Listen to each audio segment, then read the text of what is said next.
코로나19 사태가 발생한 지 벌써 1년 반이 넘어가고 있습니다. K-방역의 상징으로 방역 최전선에 있는 보건의료인 노조가 이대로는 버티기 힘들다며 결국 총파업을 예고했습니다. 관련해서 나순자 보건의료노조 위원장을 전화로 연결해 자세한 얘기 들어보도록 하겠습니다. 위원장님 나와 계시죠? 네, 안녕하세요. 자, 지금 크게 두 가지로 볼 수 있을 것 같습니다. 첫 번째로 인력 관련해서 10%도 안 되는 공공병원이 80%가 넘는 코로나19 환자를 담당하고 있다라고 하셨습니다. 실제 현장에서 어려움 어느 정도일까요? 네, 우리나라 의료 인력은 OECD 국가의 평균 3분의 2밖에 되지 않거든요. 네. 이렇게 부족한 인력으로 지금까지 1년 7개월을 버텨왔어요. 특히 코로나 환자는 인력이 더 필요한데 그렇지 못하니까 더 힘든 거죠. 실제로 방호복은 숨쉬기도 힘들고 또 더워서 2시간 입고 일해야 하는데 4시간까지 입는 경우도 있어요. 이런 날은 신발에 땀이 고여서 찰랑찰랑 거리기도 하고요. 또 갑상선 암이 있는 사람도 그리고 면역력이 저하된 사람도 지금은 방호복을 입을 수밖에 없는 상태입니다. 이렇게 환자 간호문만 해도 힘든데 여기에 청소도 해야 되고 방호복 입고 식사 수발도 해야 되고 환자 특정물품이 오면 반입 여부 등도 확인해서 분류해야 하는 업무까지도 해야 하고요. 또 일부 환자들은 폭언도 굉장히 많이 합니다. 그래서 그걸 다 들으면서 일을 하고 있고요. 또 갑자기 입원하게 돼서 스트레스를 이렇게 받는 거는 당연한다고 하는데 그런 스트레스를 간호사들한테 다 푸는 거죠. 왜 가두냐, 식사질은 왜 이거밖에 안 되냐, 짜장면 시켜달라, 왜 퇴원 안 시키냐 이런 고압적인 폭언에 과도하고 무리한 요구들도 하는 경우도 많고요. 여기 일부 남자 환자들 같은 경우는 간호사들 손을 잡는다거나 이쁘다고 어깨동무를 하는 경우 성희롱도 이렇게 경험을 하고 있습니다. 그렇더라도 환자가 다 나아서 퇴원하면 보람을 느끼지만 사망을 하게 되면은 사후 처리까지도 간호사들이 다 해야 하거든요. 그래서 심리적 어려움도 굉장히 많이 겪고 있는 상황입니다. 제가 들었을 때 사실 7월에 역대급으로 더워서 더위에 관한 얘기를 해주실 줄 알았는데 정말 다방면으로 어려움을 겪고 계시네요. 자, 두 번째 요구사항을 좀 보면 전문병원을 늘려달라 이런 얘기를 하셨습니다. 그러니까 정부의 코로나 치료 인력 기준 마련, 또 감염병 전문병원 설립, 공공병원 인프라 구축 마련 이렇게 요구를 하고 계신데 많습니다. 그럼에도 불구하고 시급하게 정말 시급하게 해결해야 하는 문제는 뭐라고 보세요? 지금 당장 해결해야 될 것은 인력 기준을 마련해야 하는 거고요.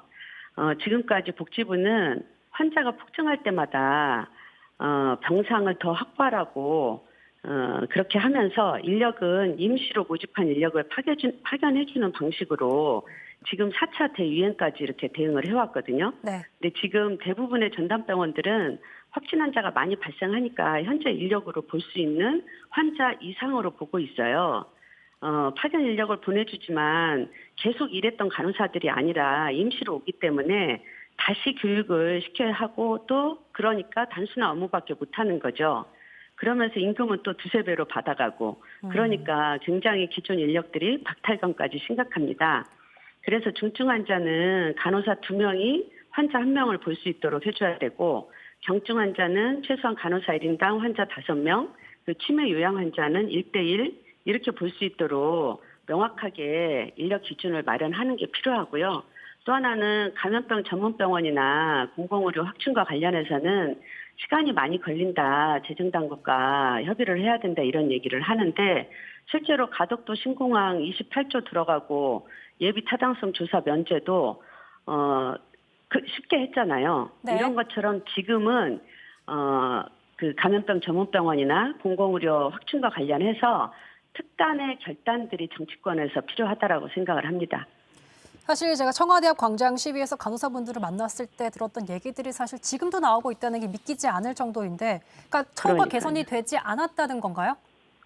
그렇죠. 지금까지 거의 현장에서는 개선이 되지 않고 그 임시 인력 파견해가지고 운영하는 방식으로 지금 4차까지도 하고 있는 거죠. 근데 오늘 이제 문재인 대통령이 보건소 간호사 처우 개선을 요구하는 국민청원에 대해서 보건소 간호 인력과 감염병 대응 인력을 추가 채용하고 있다라고 답을 했습니다.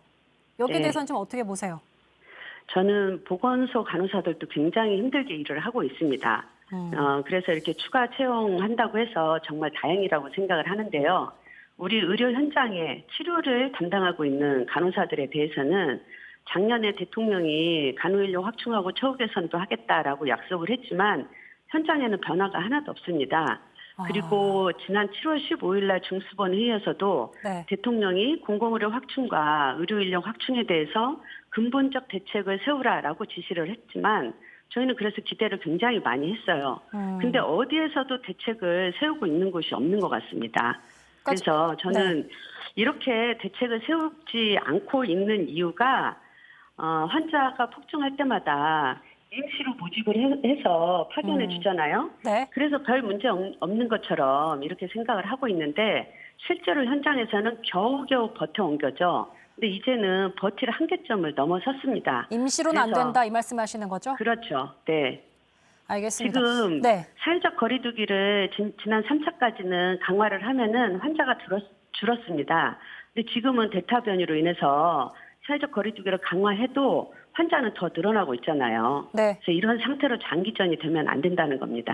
네, 지금 코로나 치료 전담병원들 포함돼 있어서 이제 파업을 예고하게 되면 지금 상황에선 더 큰 우려가 보입니다. 사실 뭐 지금 네. 파업에 참여한 곳들 이름 병원들만 살펴봐도 뭐 국립중앙의료원, 지방의료원 정말 큰 환자를 담당하고 있는 곳인데 네. 그럼 사실 우려스러우실 것 같기도 해요. 의료진으로서도 신규 확진자가 줄어들지 않는 상황에서 네. 파업까지 하게 되면 이런 상황을 더 증폭시키는 게 아닐까. 어떻게 생각하세요? 저희도 네. 굉장히 많이 우려스럽습니다. 그러나 작년 1차 대유행 때부터 장기전을 대비해서 인력에 대한 대책을 세워야 한다고 지금까지 기자회견만 해도 10차례 넘게 했고요. 그리고 정부에서 운영하는 협의체나 위원회에서도 거기 참여해서 누누이 얘기를 했습니다. 이번에도 5월부터 복지부하고 2달 넘게 논의를 했지만 무엇 하나 확실하게 하겠다라고 하는 게 없거든요. 네. 그런데 이런 위드 코로나 시대를 실질적으로 준비하려면 인력과 공공의료가 핵심입니다. 그래서 저희는 지금 상태로는 더 이상 현장이 버티기 어렵다라는 절박감으로 파업을 계획하고 있는데요.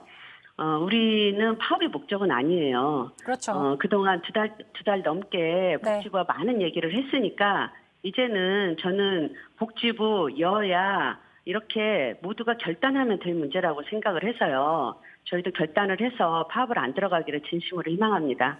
그러니까 근본적으로 임시로 막지 않는 정말 제대로 된 대책이 마련되길 바라겠습니다. 나순자 보건의료노조 위원장과 여기까지 얘기 나누겠습니다. 오늘 말씀 고맙습니다. 네, 감사합니다.